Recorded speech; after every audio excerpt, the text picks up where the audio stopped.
Hey, how's it going? Today I'm going to talk a little bit about style and kind of taking what you see and combining it with what you know to kind of draw. And this is going to be aimed at beginners. So if you're a complete beginner, you're going to get way more out of this than if you're, advanced or anything like that, just to kind of warn you ahead. So if you're interested in that, let's get started.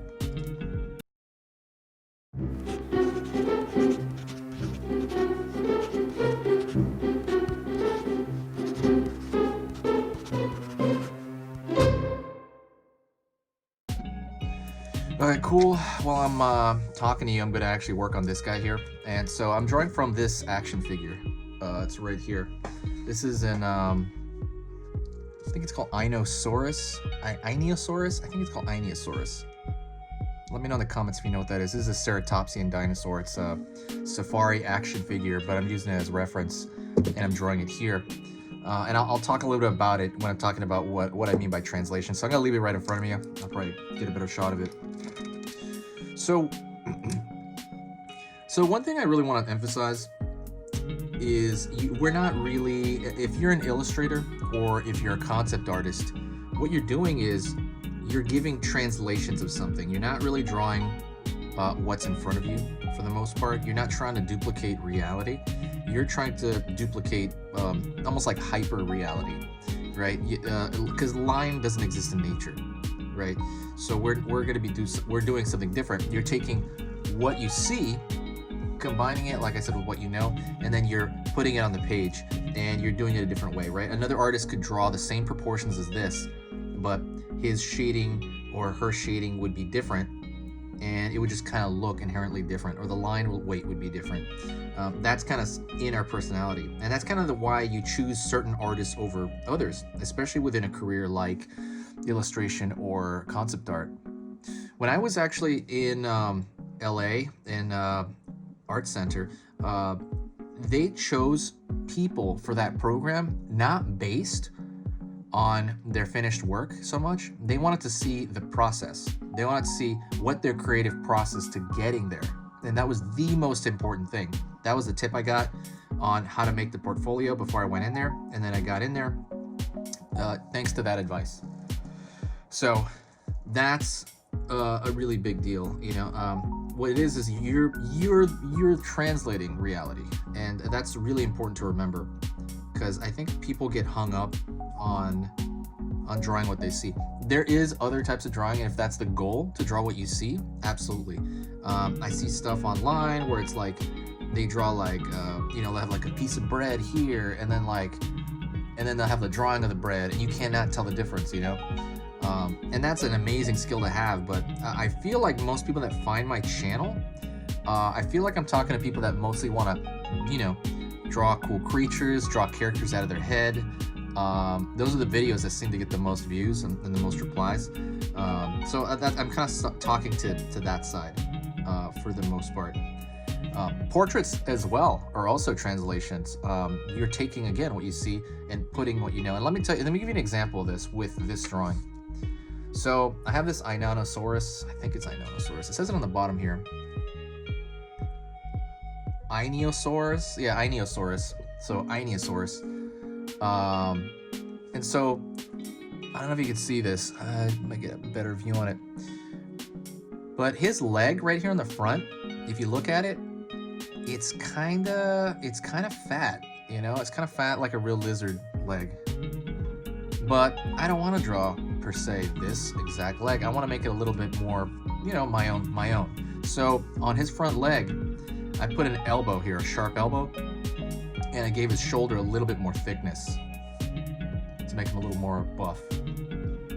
So that elbow is absolutely an anchor point. It is a landmark. A landmark is any bony protrusion that's near the skin surface. So the stuff you can see, that's the skeleton near this top. So all the knuckles, all the knuckles in the hand, those are all landmarks. There you go. Sorry, landmarks. Those are all landmarks. The elbow is a landmark, the knee, parts of the skull, parts of the skull that you can see, right? Like the eyebrow, the brow line, anything where, like I said, the skeleton affects the outside. but I wanted to add that in there because I just think it gives it more structure and it makes it better, in my opinion. So what I'm doing right there is what I said. I'm taking what I'm looking at, and then I'm taking the anatomy knowledge that I have in my mind, and I'm merging those into, something I'm drawing. And this style, this shading style is something that I do a lot also. So I remember, I'll give you one more example. When we were drawing at the zoo, I had a zoo drawing class, really amazing one, from a school called Concept Academy, also in Pasadena. And the guy was amazing. I forgot his name. I think it's John Kuo. Was it John Kuo? Yeah, I think it was. Really, really amazing artist. And he was telling everybody that when you're drawing animals at the zoo, they're moving a lot. So the proper thing is to study their anatomy, study everything about them, or as much as you can.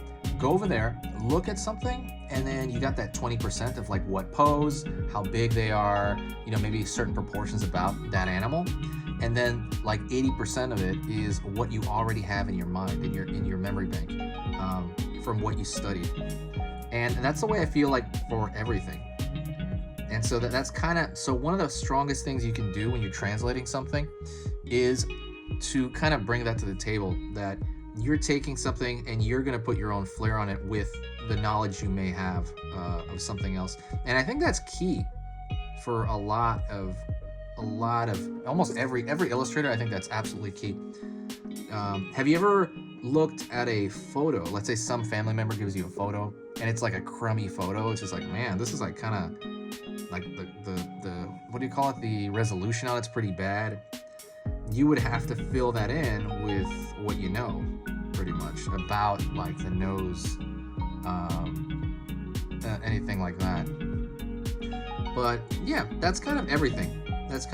So the artist matters. We're not just machines. We're not meant to copy stuff like that. Like I said, people that do that, great, amazing. I can't do that. The whole doing something completely photographic where you cannot tell a difference, I totally can't do that. I admire that. But like I said, for most people that are doing like here, like I said, I'm talking to somebody else. So just kind of remember that part, because I think people get really, really hung up on making something look identical. If that's the exercise, then totally do it. Totally do it if that's the exercise. But you want hyper reality, not reality, at least for illustration and concept art. And comics, especially comics. Oh my God, especially comics. That's super hyper reality. There's pose files for comics, right? So there's digital pose files with, they have like real people dressed up in outfits or something, and they have a whole file, and that's the reference you use. But you want to like make it cooler and crazier, right? Because the comic, there's no limit in the comic world, where there's absolutely a limit, in real life. You're just taking that, again, making it hyper reality. Hopefully I kind of nailed that point into you. Anyways, that's pretty much it. Also, if you haven't subscribed, please do me a huge favor and hit that subscribe button. If you find my stuff worth it, like worth your time, I'm posting haphazardly, so definitely hit that subscribe if you can. There's no downside. It's totally free. And like I'm posting maybe once or twice a week lately. I'm gonna try to keep that rate though, like once or twice a week. I think that's pretty relaxed. It's fun for me to do. And also, if you do want to, if you would like to support the channel, there's one thing you can do that you can support the channel. Share a video. Go through the channel or this video. If you share a video, I get this huge boost of like positivity, I noticed. And everybody's just like talking, and I get a lot of cool comments, and that stuff really makes it worth it for me, and it really makes me want to keep coming back. So please consider that. Again, if you're still here. If you're still here, by the way, right now, this is the end. If you're still here, say hi to me in the comments, and I'll know that you got to this point. This is Easy Things to Draw, and I'll talk to you guys next time. Later.